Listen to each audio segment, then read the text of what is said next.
पंजाब की पठानकोट सीट से सांसद बने सनी देओल इस समय लापता हैं पठानकोट के लोगों के लिए, और इसीलिए पठानकोट शहर की दीवारों पर पोस्टर लगे हैं गुमशुदा की तलाश, और नीचे लिखा है सनी देओल का नाम। जानकर हैरत होती है और शर्म भी आती है।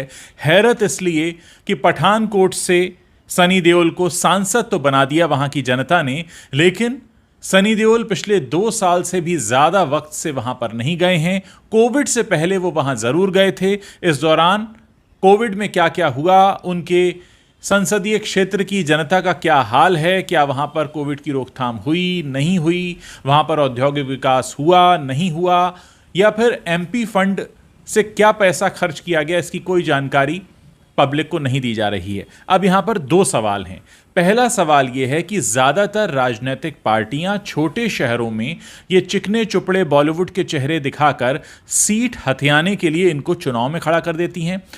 राजनीतिक पार्टियां अच्छे से जानती हैं कि इनका कोई राजनीतिक अनुभव नहीं है, लेकिन फिर भी क्योंकि ये लोकप्रिय हैं, इसलिए इनकी लोकप्रियता का फ़ायदा उठाते हुए देश की जनता के सामने उस शहर में रख दिया जाता है। जनता मजबूर होकर, या यूं कहें कि इनकी लोकप्रियता और इनके स्टारडम के आगे घुटने झुकाकर वोट डाल देती है, इनको सांसद बना देती है, और उसके बाद ये गायब हो जाते हैं। यानी इनका जो टारगेट था वो अचीव हो जाता है कि पर्टिकुलर पार्टी से टाई अप किया, उसको सीट जिता कर दी, और उसके बाद ये अपने काम में मशगूल हो जाते हैं।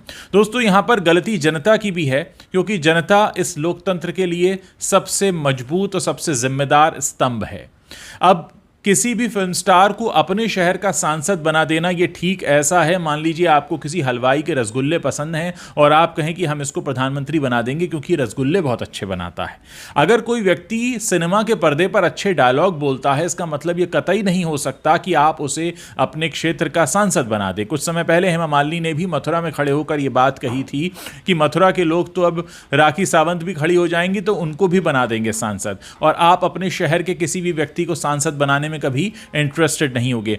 बहुत हद तक जनता, जो कमजोर जनता है मैं कहूंगा, वो जिम्मेदार है, क्योंकि लोकतंत्र का जब माखौल उड़ता है, लोकतंत्र का जब मजाक उड़ता है, ऐसे में उस शहर की जनता भी जिम्मेदार होती है। राजनीतिक पार्टियों को तो मौका मिल जाता है कि चिकना चुपड़ा चेहरा दिखाओ, सीट हथियाओ, हमारी सीट हो गई, ये इस पर लग गया निशान कि अब ये सीट हमारी पार्टी के पाले में आ गई। लेकिन भुगतना कैसे पड़ता है?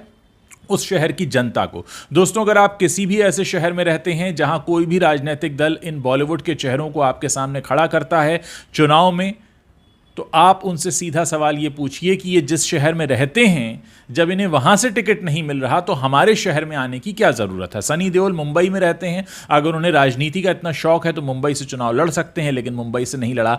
कहां से लड़ा? जाकर पठानकोट से। पठानकोट से सनी देओल का क्या लेना देना है? खुद को पंजाब का बेटा कहते हैं, अच्छी बात है, उनकी फिल्में वहाँ चलती हैं, बहुत अच्छी बात है, वो बहुत अच्छे डायलॉग्स बोलते हैं, आप उन पर सीटियाँ और तालियाँ बजाते हैं, वहाँ तक सब कुछ ठीक है। लेकिन सीटियाँ और तालियाँ बजाने वाले, डायलॉग बोल देने से कोई सांसद बन सकता है या राजनीति का उसे अनुभव हो जाता है, ये कहीं से पता नहीं चलता। ये जो पोस्टर चिपके हुए हैं, ये सीधे तौर पर जनता के गाल पर तमाचा है, और उस जनता के गाल पर तमाचा है जो खुद ही लोकतंत्र का मजाक बना देती है। मुझे याद आ रहा है हेमा मालिनी का बयान, जिसमें उन्होंने कहा था कि मथुरा के लोग तो कभी अपने शहर के किसी व्यक्ति को सांसद बनने नहीं देंगे, इनको तो बस कोई हीरो हीरोइन ही चाहिए।